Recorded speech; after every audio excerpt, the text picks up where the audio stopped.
It's been 2 months since the war between Israel and Hamas began. More than 1,200 Israelis were dead in the deadly October 7 terror attacks. And now, in the resultant Israeli operation, both on the ground and through the air, the Gazan Health Ministry claims that more than 18,000 Palestinians have died.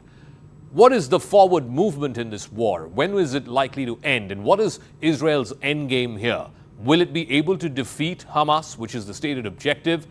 If Hamas is defeated, then what replaces it? And most importantly, will Israel accept a two-state solution, which only seems to be the only viable political solution to this crisis? Joining me now is somebody who's tracked this region and, in fact, global affairs for a long, long time now. He's the head of political sciences at the University of Chicago, Professor John Mearsheimer. Thank you very much, Professor Mearsheimer, for speaking with us. Always a pleasure to get your insights into some of the biggest stories in the world right now. And what bigger than the war between Israel and Hamas? It's been going on for 2 months now. There are casualties galore on both sides. It started off with the deadly terror attacks in which over 1,000 Israelis died, and now more than 15,000 Palestinians have died in the resultant attacks by Israel. Now, the question is, how long can this be sustained? When is this war likely to end? The stated military objective by Israel is the defeat of Hamas.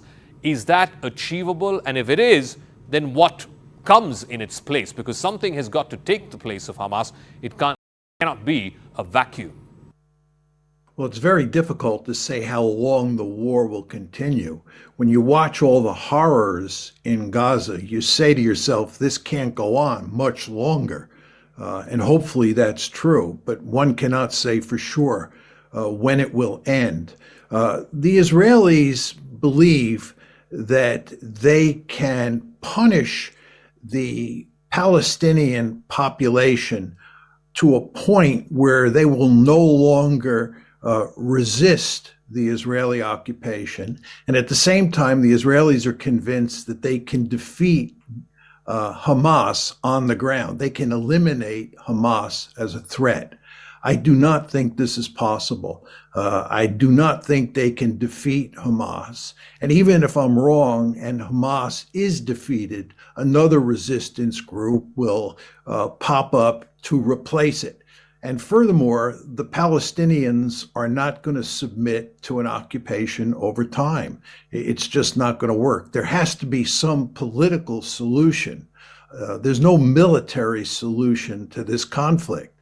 The Palestinians really need a state of their own. And absent a state of their own, this will just go on and on. So you ask me what will happen once the shooting starts, once the dust settles.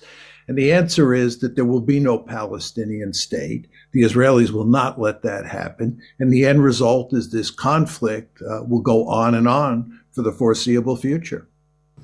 Now, one of the things that Israel has been floating is, once they clear out the Gaza Strip as much as is possible, to have some kind of a buffer zone between the Palestinian territories and Israel in a way that Israel can try and control or negate any potential future attack. One of the problems Israel was facing was these repeated rocket attacks from Gaza into mainland Israel.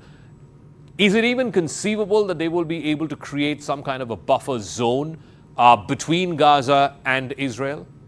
No, I think that the Israelis talk about controlling certain areas inside of Gaza and using those areas as a buffer to protect the Israeli areas that are adjacent to the Gaza Strip. But the problem is that the Israelis then end up occupying Gaza. And as we all know, the Israelis once occupied Gaza. They once had settlements in Gaza. But Ariel Sharon, when he was prime minister, withdrew those settlements and withdrew Israeli forces in 2005. Because there was too much resistance inside Gaza, and it made no sense from a cost-benefit point of view for the Israelis to try to hold Gaza. So to go back into Gaza now just recreates the problem that caused Israel to leave in 2005. It doesn't solve the problem.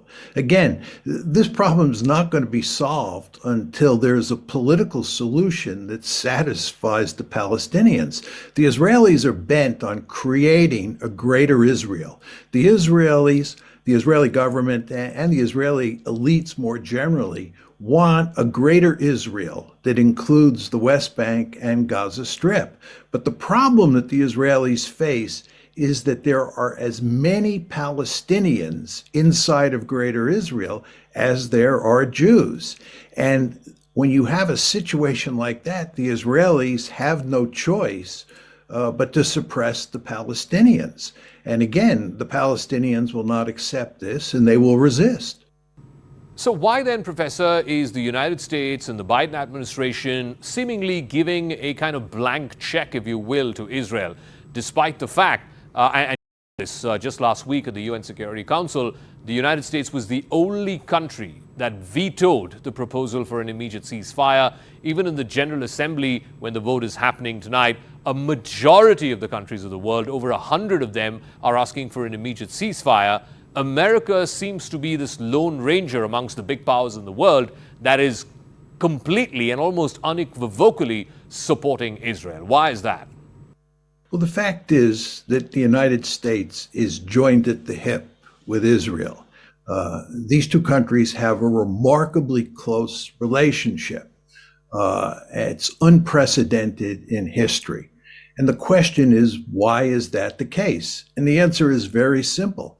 It's because pro-Israel forces, or what is commonly known as the Israel lobby here in the United States, is so powerful that it makes it almost impossible for any president to contest Israel on issues relating to the Palestinians. So we basically have a case here where no matter what the Israelis do to the Palestinians, the Americans will back them. And this is what you saw happen with regard to this Security Council resolution, where, as you say, the United States was the only country that was willing to back Israel's behavior in the Gaza Strip and not push for a ceasefire.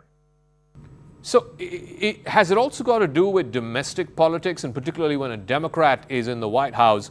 How difficult would it be for him to be seen as not supportive or supportive enough of Israel, because the Republicans will make that into a big issue? Or is this an issue that is bipartisan in nature in the United States? Domestically, does domestic pressure explain why America is really giving this long rope to Israel? Oh, I think domestic politics explains it almost completely. And this gets back to my point about the Israel lobby. The Israel lobby in action is domestic politics at play. Your question is, do we see even more emphasis on domestic politics in an upcoming election year? And I would argue no. I would argue that regardless of whether it's an election year or not, the United States government, whether it's Bill Clinton or Joe Biden or George Bush or Donald Trump, is going to support the Israelis down the line. It's just the way it works in American politics. And this is why you have this anomalous situation where every other country in the world is anxious to put an end to this war because it's so horrible. But the Americans are backing the Israelis completely. So that brings me to my next question. There is already one war that's going on between Russia and Ukraine. Now you have a new war between Israel and Hamas, and America is pretty much funding both of these wars. Many are asking the question, can America handle, fund, support these two wars simultaneously? In fact, President Zelensky is in the United States this week. Just last week, the Republicans blocked an attempt for further funding Ukraine's war effort. There seems to be flailing interest in the Ukraine war, certainly on Capitol Hill amongst the Republican caucuses. Can America continue to support both Ukraine and Israel in the same fervor that it's been doing for some time now? Well, I think the situation regarding Ukraine from the Biden administration's point of view is a disaster. Independent of continued U.S. funding for the Zelensky government, the fact is that the Ukrainians are in desperate straits on the battlefield. The Russians are on the march. The Ukrainian army is in deep trouble. If you take that fact and you marry it to the fact that it looks like Biden is not going to be able to get any economic aid for Ukraine in the near future, this is a total disaster for Ukraine. It's hard to see how the Ukrainians can continue to fight on the battlefield in any meaningful way. And as things deteriorate in Ukraine, this will be terrible news for the Biden administration, because as you noted, the Biden administration faces not just a conflict in Ukraine, where it's losing, but it also faces a conflict in Gaza, where there is no happy story to tell moving forward, where this terrible situation today looks like it continues on and on. So the Biden administration on the foreign policy front is in terrible shape from the perspective of the 2024 election. So it's pretty apparent now that Ukraine is not winning this war. Russia clearly has the upper hand in this war. Russia right now controls about 20% of territory of Ukraine, which it did not have control over from when this war began.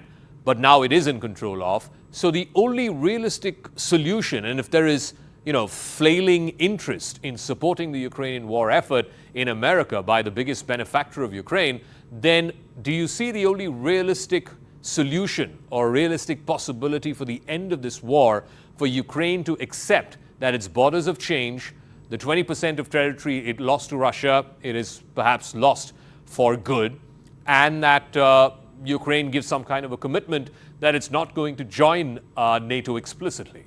Do you think that's even going to happen?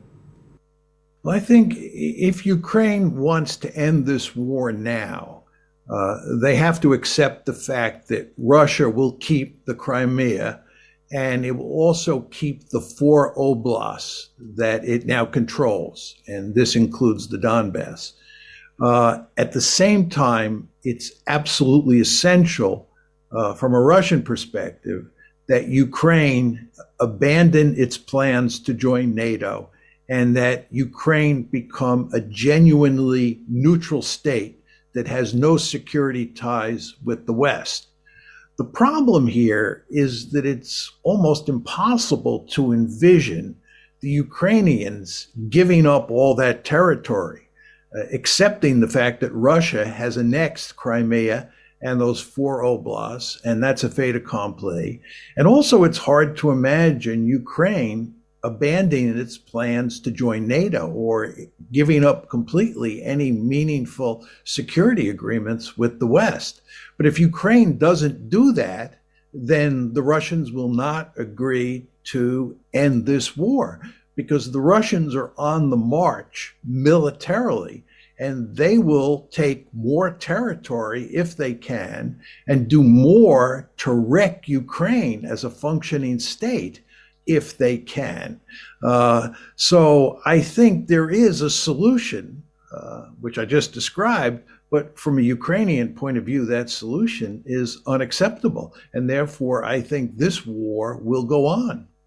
I want to come back to domestic U.S. politics for just a second, because we've seen extreme criticism and we've seen protests and counter-protests as well on college campuses across the United States. You had just last week the presidents of some of the biggest universities, most elite universities in the U.S., Harvard, MIT, University of Pennsylvania, testify before Congress, and they couldn't answer, or at least give a simple answer to the question whether for a genocide of Jews would violate school rules. They're receiving a lot of flack for that. We're seeing a lot of openly anti-Semitic comments on campuses, sloganeering which is openly anti-Jews, anti-Israel, anti-Semitic. What would you attribute that to? And more importantly, what may this mean for the Biden administration? Because a lot of these young people, the Democratic Party and Mr. Biden's administration would want out on voting day in 2024, because a lot of these young voters could be leaning Democrat, and yet they are the ones who seem to have the most amount of problem with Biden's almost long rope, blank check, call it what you want, to Israel in this war effort. Well, it's important to understand that the one place in the United States where criticism of Israel has been abundant are college campuses. That's the one place. And Israel's supporters in the United States have long paid serious attention to the question of how to shut down criticism of Israel on college campuses. And what's going on now is that the Israel lobby, and this is basically supporters of Israel, are telling this story that university and college campuses are hotbeds of anti-Semitism. I believe that nothing could be further from the truth. The idea that university and college campuses in the United States are filled with anti-Semites is not a serious argument. What you see on university and college campuses is lots of criticism of Israel. And we've gotten to the point in the United States where criticizing Israel is considered to be anti-Semitism. So when you see criticism of Israel and its behavior in Gaza on college campuses, Israel's supporters will say that's anti-Semitism. It is not anti-Semitism. We should be, and we are free on university and college campuses to criticize the United States, to criticize India, and to criticize Israel. And that's not anti-Semitism. Now, with regard to these three university presidents who testified before Congress and are being lambasted, they were asked a hypothetical question. They were asked if someone called for murdering Jews or genocide against Jews on a college campus, would that be acceptable free speech? So it's a hypothetical question. They were not saying that there is evidence of people making that argument on college campuses. Now, I think it's clear that those three university presidents did not answer the question wisely. They answered it in a ham-fisted way, and they have been severely criticized for it, and they have apologized. But that should be the end of the story. These three women are not anti-Semites, and they're not tolerating anti-Semitism on their campuses. What they tolerate is criticism of Israel. And criticism of Israel is unacceptable to Israel's supporters in the United States. And that's why they have their crosshairs on universities and colleges at this point in time.